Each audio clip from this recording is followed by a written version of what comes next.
Welcome to this mini-series on understanding the language of grief, loss and trauma. My name is Nathalie Himmelrich. I'm a somatic practitioner, psychological therapist, educator and author, specialising in grief and trauma, and the host of the How to Deal with Grief and Trauma podcast. Grief and trauma are deeply human experiences, yet many of us struggle to describe what we are going through, or to understand what others are facing. The vocabulary of loss is vast, varied, and sometimes overwhelming. In this short podcast episode series, we'll explore the different types of grief, loss, and trauma that people encounter throughout life. Each mini-episode serves both as an educational tool and a compassionate companion for anyone trying to make sense of their own experience with grief, loss and trauma, or someone who is supporting someone else who is. These terms are more than labels. They are doorways into greater understanding, healing and connection.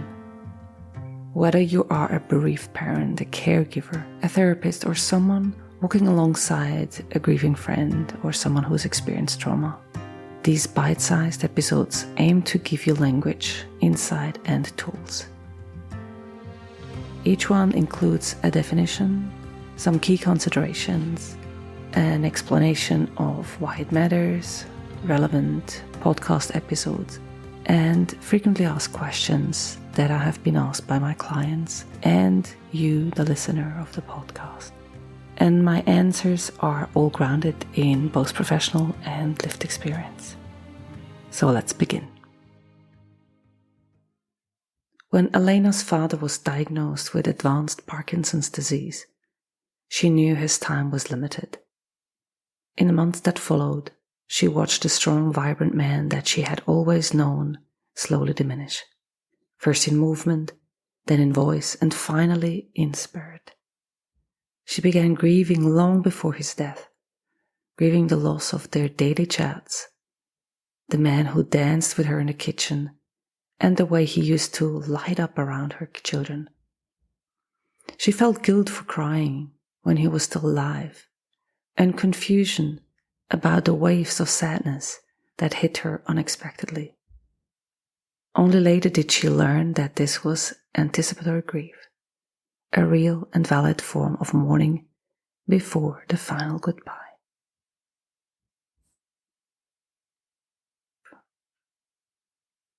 Anticipatory grief refers to the grief that begins before an impending loss, often when a loved one is diagnosed with a terminal illness, or undergoing a long decline, or during significant changes that signal a future absence. It encompasses the emotional, psychological, and spiritual responses we experience while coming to terms with the inevitability of loss. So anticipatory grief can include a complex mix of sadness, fear, anger, and helplessness, and even relief. It may arise as people witness the slow progression of illness, cognitive decline, or the emotional distancing that sometimes occurs in relationships nearing the end. Importantly, it doesn't replace the grief experienced after death. Rather, it exists alongside it and can shape how later grief is expressed. Families may find themselves preparing logistically or emotionally for a future without their loved one, while still engaging in caregiving or maintaining hope. Understanding anticipatory grief matters because it allows individuals and families to recognize their emotional responses as valid and part of the grieving process. It can encourage important conversations and expressions of love and opportunities for healing and closure before death occurs. Awareness of this type of grief helps caregivers and also professionals offer timely support and normalize what can be confusing. If it's left acknowledged, anticipatory grief can manifest as guilt, emotional withdrawal, or burnout, especially for long-term caregivers. There are many episodes that relate to anticipatory grief as part of their content. So for example, Ian in episode 8 speaks about the loss of his late wife who was suffering with MS for years. Then in episode 12, Chris, my daughter's father, and I speak about the impending loss of Amaya and how we experience this anticipatory grief in the unknown weeks during diagnosis in week 19 and then Amaya's death on her 3rd day of life. Amber in episode 27 speaks about her husband's diagnosis with glioblastoma and how she dealt with being a mom of 4 as a young widow. In episode 38, I speak with Mira, who also lost her husband within only a few weeks after his diagnosis. And, for example, episode 46 covers the topic of anticipatory grief specifically with my guest Coco. And episode 67 includes my interview with hospice nurse Juli. Also check out the episode overview for more information. Other example of anticipatory grief includes parents who grieve the loss of a child with a progressive neurological disorder while they're still alive, or partners of someone slowly losing their memory to dementia, or adult children caring for an aging parent who is no longer mentally present. It can also affect people watching a friend succumb to addiction or mental illness. And it may show up as an increased anxiety, difficulty concentrating, or preemptive emotional detachment, or even feeling the need to say goodbye repeatedly. Recognizing these signs allows people to give themselves grace and access support early on. I've collected the questions that people have asked me, both my clients and also listeners of this podcast, in relation to anticipatory grief. The first question: can anticipatory grief ease grief after death?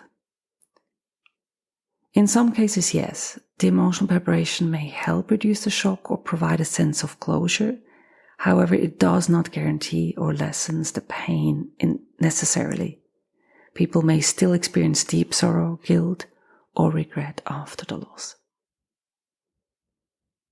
Second question: is it normal to feel guilty for grieving before someone dies? Absolutely.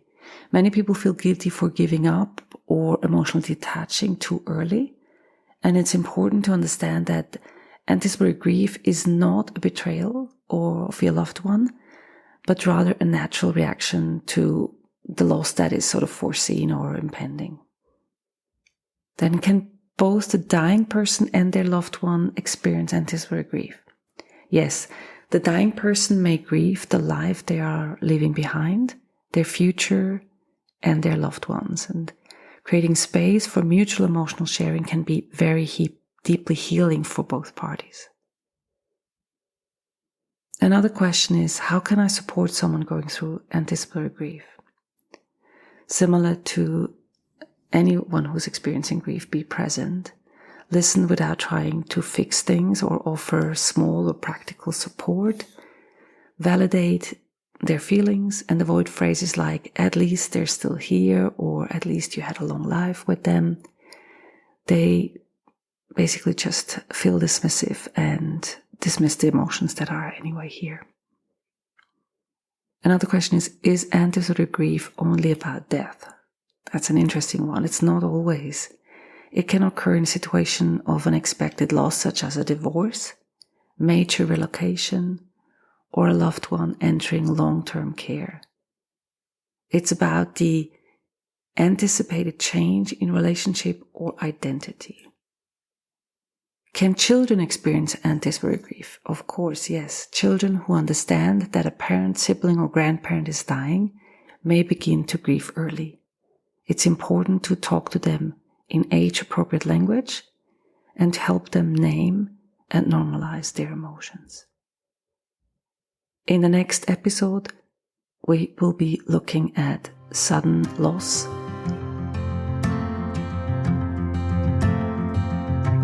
I hope this episode has helped you feel more grounded in the language of loss, grief, or trauma. and maybe even offered you some clarity, validation, or insight into your own experience or the experience of someone you care about.